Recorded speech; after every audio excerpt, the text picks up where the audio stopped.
Hello, Craig Birch backstage at Walsall Town Hall, where, goodness me, I know why they call him Sam the Bullet Bowen now. He's just shot out Lorenzo Parra inside a round. Lorenzo Parra, former WBA champion of the world. Sam, you gave him no recourse and so on. You now move to, I think it's 11-8 now, isn't it? Something like that with KOs and so on. And yeah, Sam Bowen, you're a man to be feared, and we can see why now, can't you? So. Yeah, mate. Yeah, I mean, looking back at his record, obviously he's done well, and just come today just to do what I'd do best. And obviously I felt way too strong for him. I felt obviously the bigger man, even though he weighed a lot heavier than me.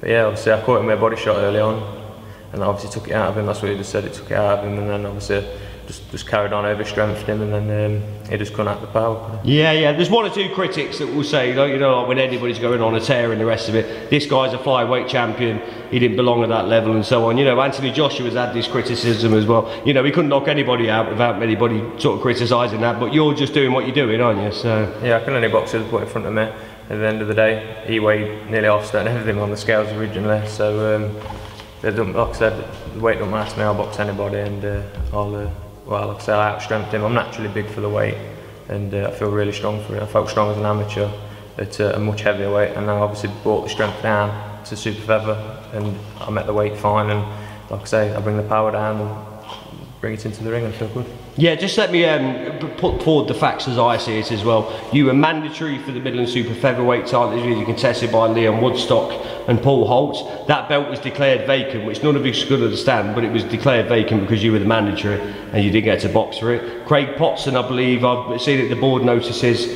has been mandated for the English and the British Eliminator. That's not going to happen because Poxton is, for whatever reasons, withdrawn and so on. Carl Greaves is coach and so on. I believe you've had a lot of problems matching this fella, haven't you? So. Yeah, it's been a nightmare from day one. As soon as he turned professional, obviously he's got a big pedigree from the amateurs, a massive reputation, a KO artist with the body shots, and people don't want to know. I mean, we're going right back from the Midlands. Everyone was withdrawing from fighting for that, so we couldn't get a chance to fight for the Midland title. Obviously, we moved on to the English.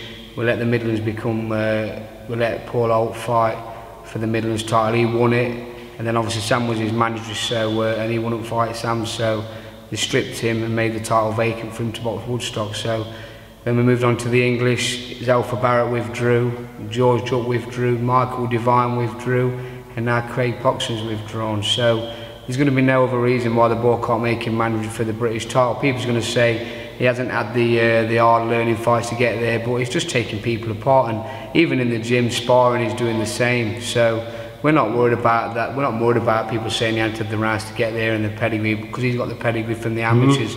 106 fights, 90 wins, 44 knockouts. I mean, that's with head guards on. I've seen him take lads clean off the feet with head guards on. So, and then that's just head shots. I mean, the way it's to the body. I mean, this kid tonight, I mean, people's going to say, oh, he's past it. Listen, the lad had been the distance the last 7 times against big, strong lads from undefeated lads from Russia, Ukraine, all over the place, and they've took him all the distance.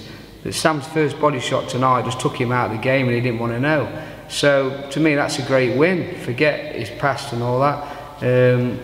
That's it. He's done the business with a good lad who'd come to fight. Yeah, of course, Carl, you've dealt with all sorts in your gym. I've known you a long time and so on. You're dealing with world champions. So on. How far can this kid go? Yeah, I know you're very excited about this kid. Yeah. Is this kid the real deal? Is this kid another AJ? Is this kid another, real? Yeah. You know what? I think I've said from day one. I've seen him in the gym daily, and I've seen him sparring. I've seen him the way he hits to the body. I mean, him with that big body bow, and he's absolutely crippling me.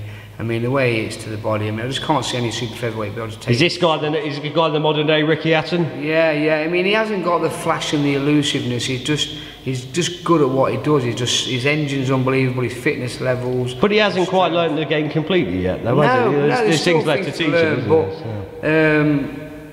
at the end of the day, he's doing the business easy, and he's not managing to get the rounds. And he's fighting durable lads. You go through Sam's record, he's fought some lads who's been over many times in this country and took top boys a distance. Sam's been blasting them out of there. I mean, we can go through his record and you'll see, if you look deep into it, you'll see that the lads that Sam's been blasting away. I've been over many times and took lads, good fighters, the distance. So Sam's just doing a number on them, and which is what he does. I mean, the first body shot tonight, poor lads in there now, probably with broken ribs. Yeah, but they reckon they're not broken, they're bruised, don't they? Yeah, but he's in a mess. So. He's not going to be doing the YMCA in the casino afterwards, is he? So that's for sure. So, right. Sam, you know, we've heard very little from yourself, really. You're a very humble kid and so on, but you know, you must have dreams, you must have ambitions and so on. Where do you want to go with this boxing game? Where do you see this all ending up? Obviously I want to go as far as possible. Obviously, like I said, we've got to start at the English and stuff, but obviously it's very hard because they're supposed to box for the English. I was matched up in December. But your end game, when, you know, when your boxing career's over, do you want to be the best super featherweight in the world? Yeah, obviously I ain't in it to just box Mickey Mouse. You know what I mean? Like I say, I want to win the English, then the British, and then go on further to that. Obviously, I don't sound going to be. I'm not a gobby person. I don't put on the next world champion. This and never. Like, time will tell, and I do believe that I've got the capability to go quite far. So we'll see. That's why you've got a superstar in your hands here, Carl, isn't it? Because he's so humble as well, isn't it? Yeah. I mean, I think they're going to be making him. I mean, I think because obviously the situation where everyone keep pulling out for the English title. I mean, they're the learning fights. They're the fights we wanted them fights before the British, but unfortunately, no one will fight him for the English title. So it's gone from the Midlands title now to the English title. So the next step's the British title. Now I think that the board are going to look at it and put Sam mandatory for the British. I mean, he's had two eliminators. Jobs pulled out of eliminator. Now Craig Birch. It's also been from the English title and the British title eliminator. So I think he's going to be fighting the winner of Kikachi and Ward. If Ward wins... Who do you think is going to win that fight, Carl, for a start?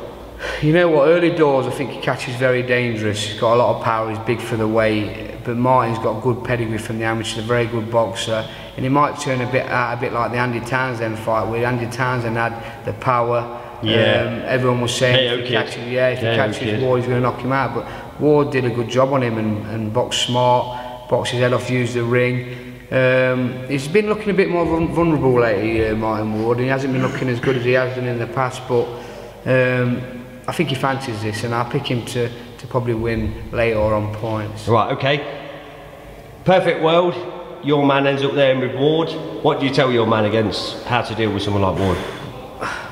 I know what he does all the time, mate. Yeah, just do your own thing, Sam. He's got an engine on him that he can go from. He makes your job very easy sometimes, doesn't it? He cannot stop punching for 12 rounds. His fitness level is unbelievable. He's running, everything. His time to run just off the scale. And I tell you now, whoever he hits to the body like that, they're just not going to take it. I'm telling you, I've had that body belt on many times, and it absolutely hurts. It kills me with a big pad on. So God knows what it feels like when these lads are getting it downstairs, and that's what I think he'll end up doing. Oh, wowzers, wowzers. When we see you at Madison Square Garden, I'll remember this interview one day. So, excellent. Sam, Cole, thank you very much for your time. All the best for the future. We'll see you again. Thank you.